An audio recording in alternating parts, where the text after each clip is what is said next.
Uma votação já esperada da Câmara dos Deputados rejeitou a denúncia da Procuradoria-Geral da República e livrou o presidente Michel Temer de responder a processo por corrupção passiva no Supremo Tribunal Federal. O que esse resultado representa? E o que podemos esperar após mais esse round da crise política brasileira? Como aliados e opositores do governo sinalizam hoje as posições que devem assumir na arena eleitoral de 2018.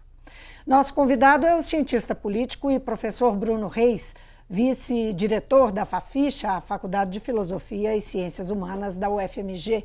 Bem-vindo, Bruno. Obrigado. Bruno, como é que a gente pode interpretar a vitória de Michel Temer na Câmara dos Deputados? Lembrando que o Ibope deu que Temer tem 70% de avaliação, o governo Temer tem de avaliação ruim e péssimo, não é? Uhum. E ele só tem 5% de aprovação. Uhum. Pois é, um poço fundo, né, assim, na popularidade do Temer, mas enfim, acho que a primeira coisa a ser dita, assim, Temer não é Dilma, né? Temer não é a amadora da Dilma, Temer é um profissional da política. E Temer foi à luta, né, para sobreviver. Pagou o que foi preciso pagar para ter uma vitória tranquila, para passar com folga, né, com 90 votos, quanto a derrotar a admissibilidade da coisa. Ele é um cara que está inteiramente em seu habitat, quando fala isso, muito mais do que no Palácio do Planalto. O Palácio do Planalto, em princípio, não foi feito para os Michel Temer da vida. Michel Temer nunca disputou uma eleição majoritária, a não ser como candidato a vice na chapa da Dilma nos 2 mandatos. Fora isso, ele foi candidato a deputado mediocremente votado a vida toda. Mas ele foi o cara que mais vezes foi presidente justamente da Câmara dos Deputados na Nova República. Então, o Michel Temer está no seu elemento quando ele tem uma questão para resolver na Câmara dos Deputados. O toma lá da cá, do varejo, da maneira como fazer para ganhar uma votação no plenário, também. A lógica. Ele é o cara que era presidente do PMDB nos últimos quase 20 anos. E nessa qualidade é que ele se impôs, como candidato a vice-presidente na chapa do governo, que o PMDB está sempre no governo, a polarização estava crescendo, o PT mais dependente do PMDB do que antes, quando chega ao final do segundo mandato Lula. O PMDB era um fiador importante da estabilidade depois do mensalão, inclusive. Em que o mensalão ele mesmo é fruto de um esforço heterodoxo, de você eventualmente tentar montar um primeiro governo, um primeiro ministério do Lula, se as pessoas se lembram, sem PMDB, e aí depois de 2006 em diante falando, não, agora é o seguinte, fazer o condomínio habitual, lotear o que for preciso operar. Isso feito aí, Lula e Alencar eram a chapa em 2002, continuaram a chapa em 2006, para 2010, o PMDB, para continuar o jogo, falou, a condição é essa. Nós temos a vice-presidência. E nós tomamos a vice-presidência e tem que ser o Michel.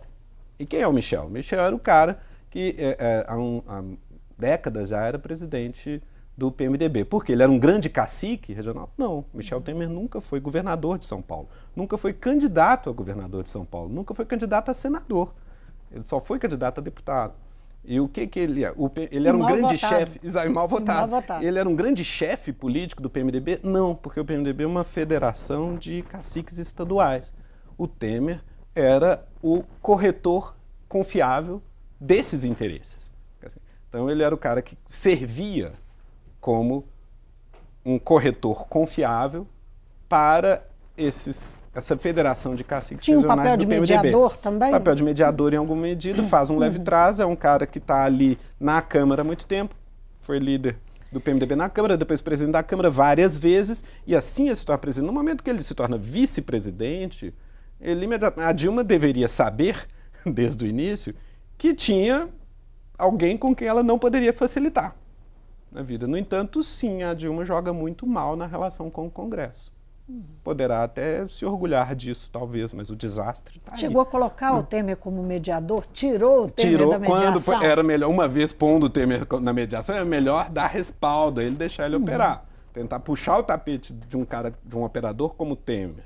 Àquela altura, já em 2015, como segundo consta, Mercadante aconselhou a fazer é a receita do desastre. Quando sai, é uma proeza de má articulação política também do período Dilma, o Palácio do Planalto se deixar ver reduzido a menos de 1/3 da Câmara. Né? O desempenho do Temer ontem não foi nada de extraordinário. A posição do Temer é muito precária, é fragilíssima. Né? Teve que pagar caríssimo em termos fiscais e orçamentários para sobreviver. E obteve uma votação pífia que sequer dá a ele. São 200 e só para esclarecer. Por que pífia, né?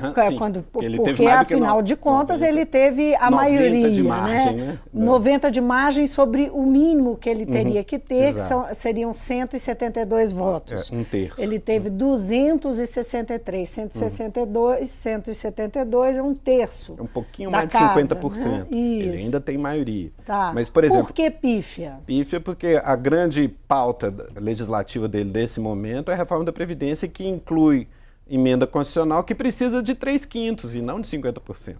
Ele não chegou aos 3/5. Né? Então, é uma sinalização, então, que ele tem problema pela frente para fazer... Para cumprir essa pauta. Certamente tem problema. Ninguém pode dar de barato. Que é uma pauta crucial. Não estou dizendo que não vai passar. Pode até passar. Mas não é tranquilo e tem custado caro. Ele tem tido que... ele sabe operar esse varejão, mas ele tem tido que operar o varejão com força, com afinco, para sobreviver. Isso por conta do desgaste que tem. Agora, ele, desde a posse, se for pegar, quando ele toma posse, já é aumentando o salário judiciário, já é aumentando o salário do Ministério Público. Não foi o bastante para convencer o Janot a não vir com tudo para cima dele. Ele foi exposto numa gravação comprometedora, com mala de dinheiro em aeroporto, etc., Rocha Loures preso, etc. Posição horrível para um presidente da República estar. Sobreviveu porque sabe jogar o jogo na Câmara. O tempo todo pareceu... Inimaginável, eu diria. Exatamente. O TSE foi onde a bola bateu na trave e rolou em cima da linha e ele acabou se salvando. Né? Mas na Câmara ele estava jogando em casa. Né? E deu no que deu. Mas custa caro. E desde o início, quer dizer, a ideia de que precisava do Temer ou do impeachment para fazer ajuste fiscal... nunca me pareceu muito convincente, porque um governo frágil, por definição, tem dificuldade de fazer ajuste fiscal. O Temer sempre teve que comprar muito caro na bacia das almas o apoio e a sua própria sobrevivência. Mas ele mantinha uma aparência de que ele conseguia manter essa contradição, apesar dele não... Ele tinha um apoio congressual, então isso garantiria fazer as reformas, apesar de que um presidente impopular não... Parecia que ele estava quebrando com essa lógica. Mas olha só como ele faz isso. Quer dizer, tem uma coisa que é quase teórica que ele faz, que é o limite de longo prazo da emenda do teto de gastos. Né? Isso aí, para o deputado que quer se reeleger dali a 2 anos, faz pouca diferença o que vai acontecer dali a 20. Entregaram. Mas a Previdência é mais complicado de entregar. O deputado vai querer ser compensado. Vai sair uma emenda legal para eu entregar para o meu eleitor, uma vez que eu estou complicando a aposentadoria dele? Vai sair uma emenda para o meu município? Para a minha base, para o meu reduto? Por isso que eles mostram a cara e dizem e votam lá a favor do Temer, apesar da impopularidade. Porque ele está entregando uma emenda de 300 mil, 400 mil para um município que precisa. Então ele vai lá e grava. Ele não está falando para a gente, ele está falando para o seu eleitor, lá no interior. Né? Então, o ponto, de qualquer maneira, do Temer, desde o início, ele teve que pagar muito caro para se estabilizar. Seja em aumentos salariais, o déficit, desde que o Temer entrou, só aumentou, apesar da emenda do teto de gasto. O teto de gasto é a longo prazo. O déficit só aumenta porque ele tem que pagar. Já estão falando em passar de 138 para 169, justamente, até 169. E esse que é o problema. Agora, ele continua pressionado a entregar algum ajuste. Na medida em que ele precisa fazer concessões, como é que é a reforma da Previdência dele? Ele protege militares, protege grandes grupos de interesse, protege funcionalismo público estadual e o pessoal que tem mais poder de veto, que é mais poderoso, que pode desestabilizá-lo. Com isso, ele fica mais pressionado ainda a fazer o ajuste em cima de quem não tem poder. Quem é que não tem poder? A peãozada. Né? Ele vai para cima do pequeno, das pessoas mais pobres, e vai fazer economia em cima delas. Porque depende é o único do INSS que está submetido, inclusive, ao teto do porque INSS. Quem tem poder de, eventualmente, desestabilizá-lo, ele precisa comprar. Né? Então ele vai tentar, ele precisa fazer algum ajuste? Precisa, ele precisa. O mercado espera isso dele? Espera. Onde é que ele pode entregar? Às custas do mais pobre. Agora, nós estamos falando aqui muito dos cálculos do Temer, Sim. não é? E dos desafios que ele enfrentou. Bem ou mal, ele tem resistido bravamente. Eu acho não que é? ele vai chegar até o fim. Agora, pois é, quais são os cálculos dos deputados? Né? Voltando à questão dos números lá, foram 263 que disseram sim ao relatório que negava a continuidade, a autorização à denúncia. Apesar de só ter 5% gostando do Temer. Né? Apesar dos 5% da população gostando do Temer. Né? E 220, aí eu não sei exatamente, 200 e poucos que disseram não, vamos dar continuidade ao relatório. O que isso fala do cálculo dos deputados, entendeu? O que eles estão pensando sobre o Temer, sobre a sobrevivência política deles, sobre a possibilidade de se reeleger? A resposta mais cínica que algumas pessoas estão pensando é que eles nem se importam com votos, eles se importam com dinheiro. Isso é uma resposta meio cínica e caricata, porque é mais complicado que isso. O dinheiro que eles estão recebendo não necessariamente é para embolsar, embora ninguém sabe tudo que passa nessas coisas. Mas, por exemplo, quando vem uma emenda orçamentária em favor do seu município, que o cara quer, eu quero essa emenda aqui liberada, que aí eu voto a favor, faz um leilão. Isso custa caro para o país como um todo, mas isso é um benefício para algum lugar que o deputado escolheu beneficiar. Que lugar é esse? É seu reduto eleitoral. Então, quando ele vira na televisão e faz o discurso a favor do Temer, ele está sentado em cima de uma emenda que aquele município precisava. Entendeu? Daquele município, aquela região, que quer que seja, fala, eu trouxe. Ele está reivindicando crédito por aquilo e nós bancamos o que o Temer botou porque eu enfiei isso aqui. Vota em mim de novo que vai ter mais depois. Então ele está calculando que isso pode valer mais do que ele ser acusado de não ter punido o Temer por ser corrupto. Ele entregou algo em troca disso para a população. Então isso tem mais valor? Você tem que levar em conta... O deputado está considerando que tem mais valor. Você tem que levar em conta que o sistema eleitoral. O cálculo do deputado é dado o sistema eleitoral. Qual é o nosso sistema eleitoral? Um sistema proporcional e mais do que proporcional. Lista aberta. Com lista aberta, cada um está tocando campanhas individuais. E se elegem não com 30% dos votos, 40% dos votos, não são listas partidárias que vão ter que fazer nosso partido é contra o Temer, nosso partido é a favor do Temer e fazer campanha em cima disso em busca de 40%, 50%, 60% dos votos. Aí importa a massa da opinião pública. É lista aberta, que o pessoal acha muito lindo, porque aí o povo escolhe. Bem, isso significa que o candidato se elege com 1% dos votos, com 2% dos votos. Rejeição é irrelevante. Ele precisa do seu reduto. Tá? Ele precisa do seu reduto para segurar as pontas. E nesse sentido, inclusive, as pessoas falam, voto distrital resolve? Não, voto distrital é a mesma coisa. Né? Importa o que ele consegue entregar lá naquela base. Isso leva também a uma discussão quando se fala em lista. A lista fechada tem uma rejeição muito por conta, a acusação é de que os partidos vão ficar sob o domínio dos caciques. Os partidos estão sob o domínio dos caciques. Essa é uma questão, né? Eles estão sob o domínio dos caciques. Não tem nada mais dominado no país do que a vida partidária.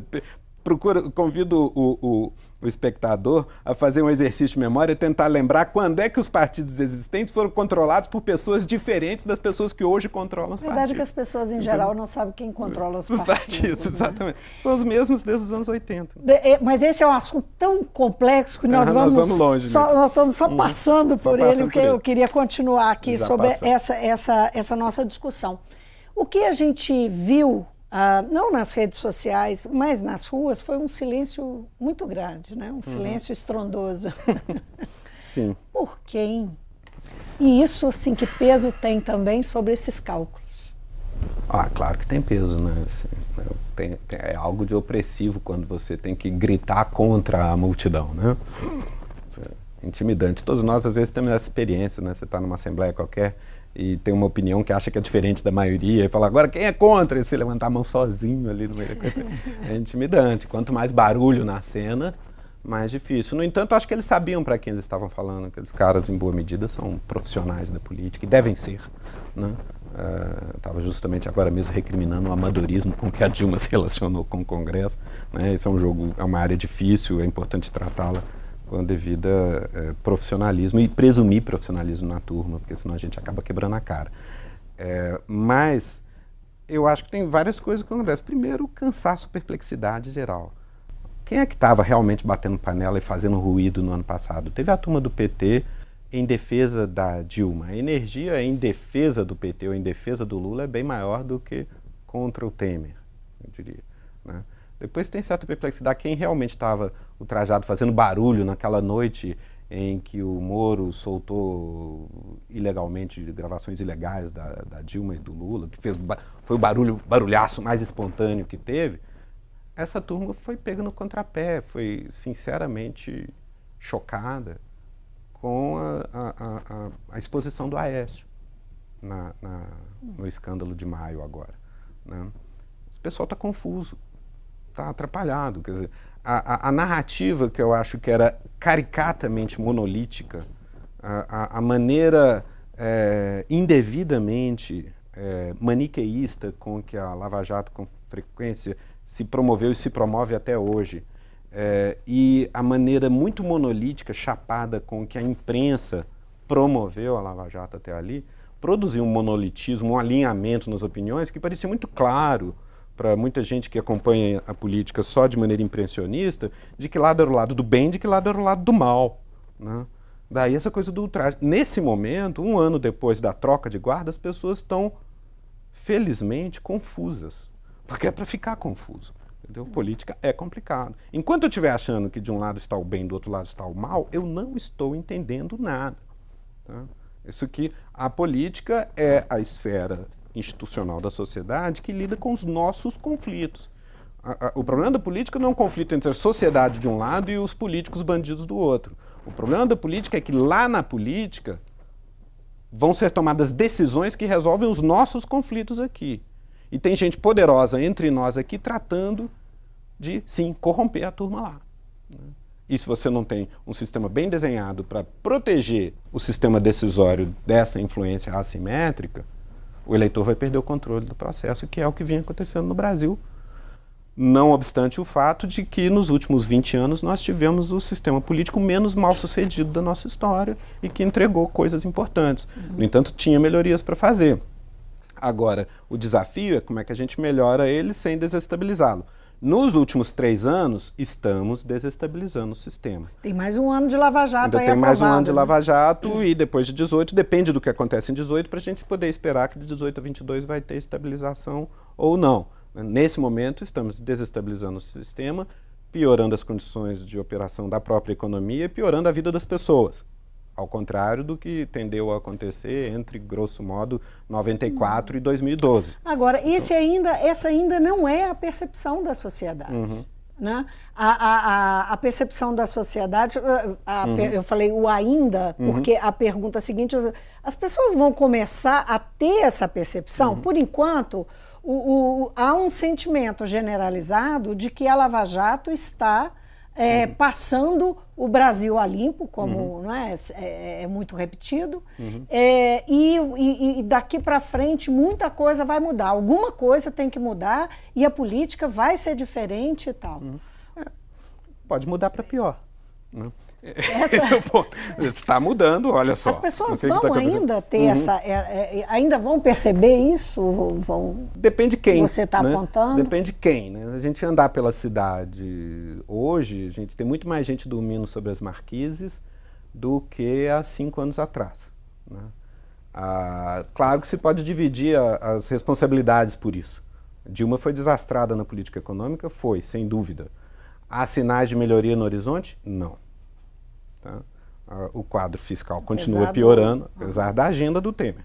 Porque o custo imediato dela é regressivo, como eu estava dizendo. O Temer não tem força para fazer política redistributiva. Ele precisa fazer ajuste concentrando renda.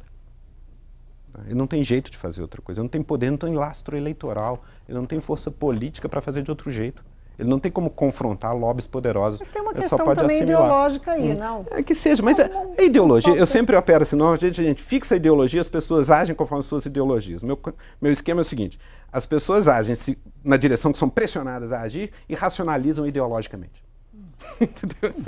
A ponte para o futuro, então, não é uma premissa. A ponte para o futuro é uma conclusão, no sentido, a ponte para o futuro é um aceno para o mercado. Entendeu? Eles tinham que calcular como é que a gente faz para ganhar a Câmara e derrubar a Dilma. Falar, bom, a gente vai precisar, ok, temos o PMDB, temos a base do Eduardo Cunha, temos um monte de coisa, mas eu acho que sim, o PIB precisa embarcar, como o pessoal fala. Então vamos fazer um documento dizendo para eles o que eles querem ouvir?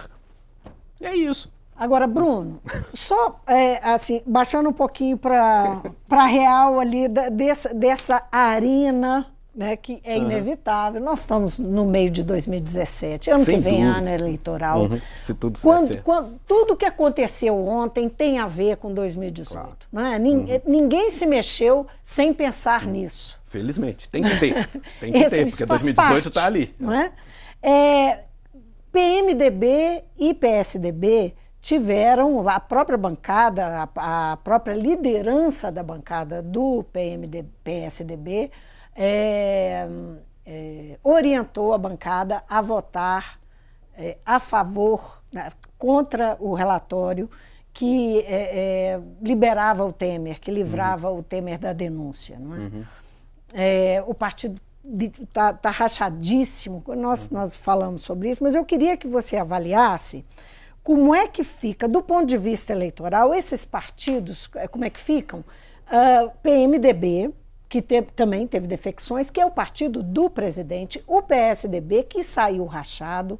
Essas bancadas, elas são prioritariamente quem pretende se reeleger, disputar em 2018 e se reeleger. Né?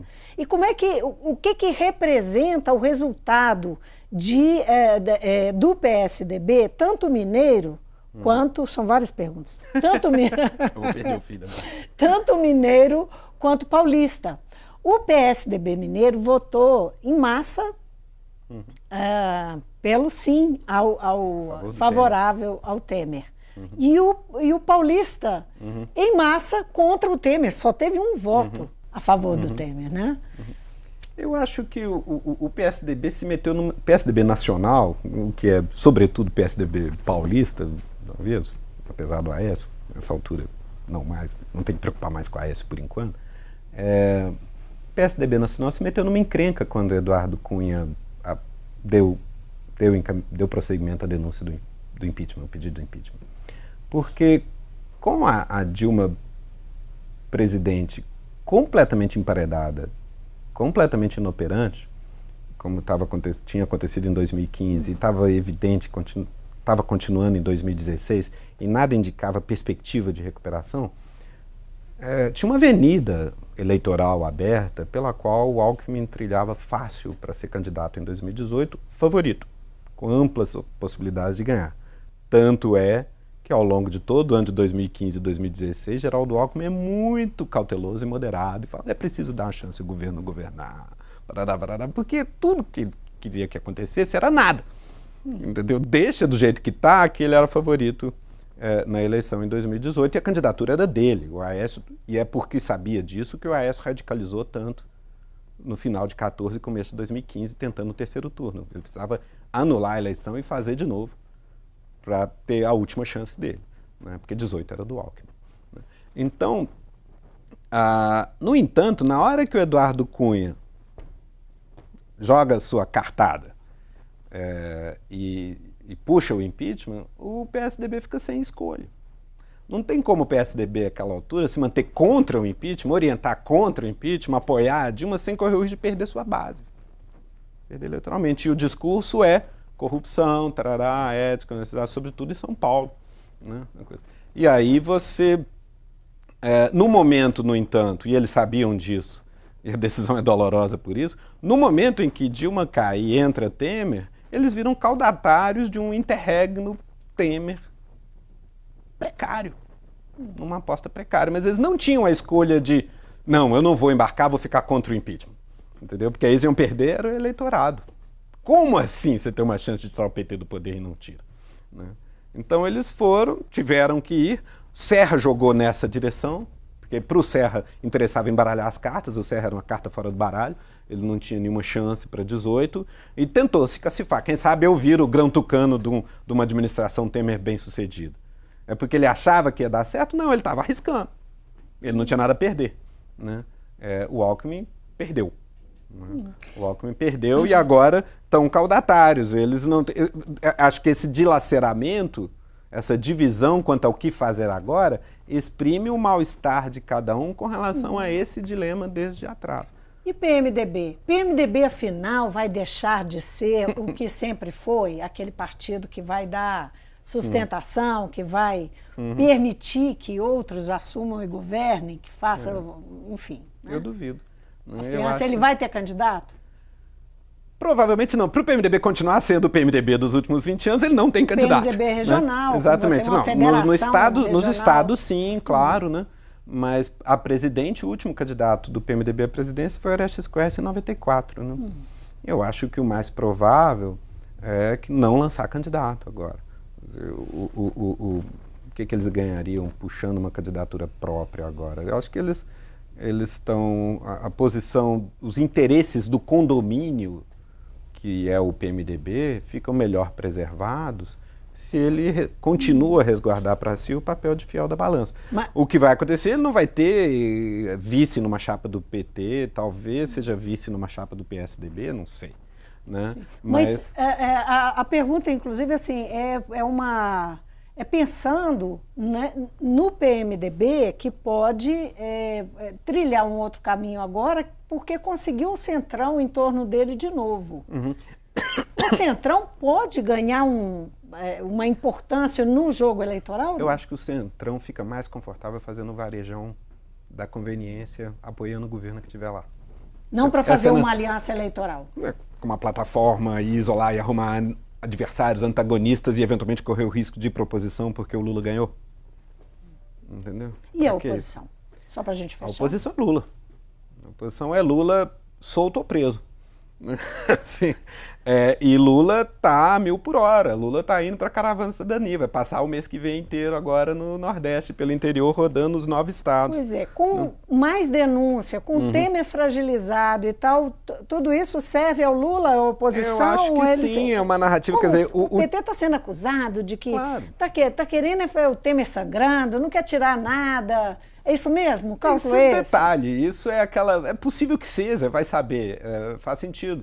Que o PT eventualmente priorize as melhores perspectivas de voltar ao poder em 18 faz todo sentido. Eu acho que é o que um simpatizante do PT gostaria que ele fizesse. Né? Na hora da noticiário, falar, que droga, como que fazem isso? Eu estava doido para me livrar desse Temer. Né? Isso é para quem está discutindo no Facebook. Né? Para quem está operando de fato... com influência, os desdobramentos do jogo do poder, quem está fazendo o cálculo é como é que a gente faz para ganhar a próxima eleição. Né? Eu não vou fazer nada que comprometa a minha posição para o ano que vem, porque no ano que vem você compra um mandato de mais 4 anos. Né? Então, o Lula, nesse momento, embora esteja aí condenado, isso é sempre um ônus, né? Isso, em certa medida, já está precificado. Né? Assim, já tem, as pessoas, em boa medida, já cristalizaram suas percepções contra ou a favor do Lula.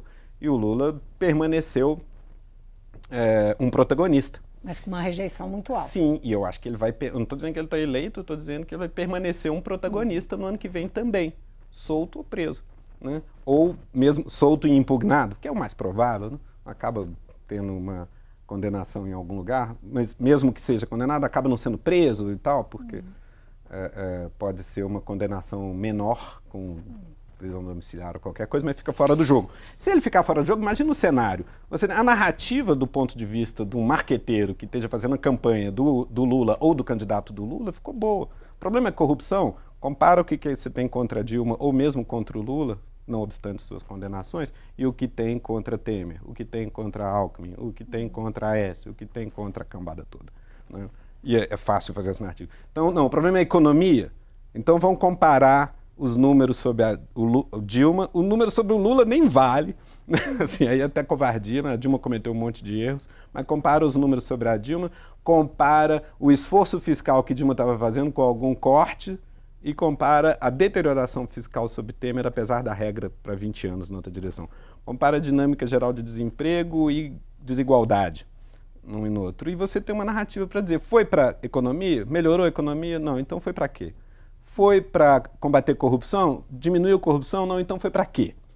Então não é difícil o marqueteiro virar e falar assim, aí, vote em Lula, ou Lula manda vote em fulano, é muito provável que esse fulano, quem quer que seja, acabe chegando lá com seus 20% de voto petista, lulista ali.